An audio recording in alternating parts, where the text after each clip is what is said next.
Water use has been one of the single biggest concerns for homeowners right across the country in recent years. Now, it's not only been biting our back pockets and our gardens, but also our conscience. And it doesn't have to be that way.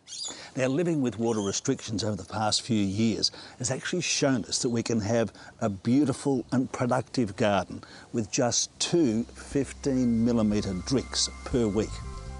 Of course, you have to enrich your garden soil with a good soil improver, or conditioner as they're sometimes called. These mixes are made up of rich organic composted material, and this acts like a sponge, absorbing nutrients and moisture and holding it around the plant's root system longer.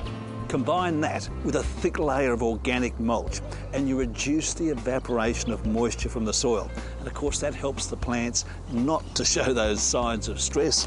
That's a real trigger for us to go out and give them an extra drink.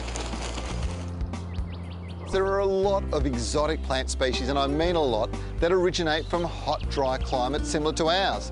Now, these plants, once established, will get by with very little supplementary watering.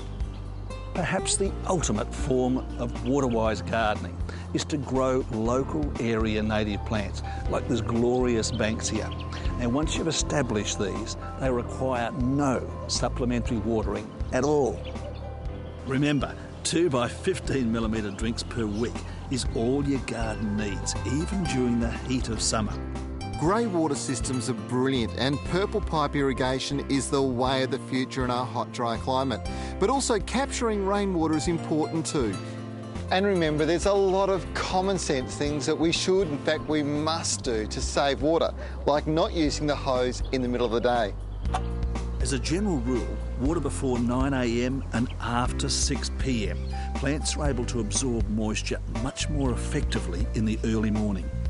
And remember, you should never use the hose to wash down the car or even driveways and pathways in the garden. It's just a waste of water. And if you are going to drag the hose around the garden, well, grab yourself one of these little hose end clip-on fittings. Now, they stop you wasting water between destinations. Over the next 10 weeks, we're going to show you lots of practical ways that will enable you to have the garden of your dreams without wasting water. And the ideas, well, they're simple, inexpensive, and most importantly, they'll deliver you the ultimate result: a beautiful garden using less water.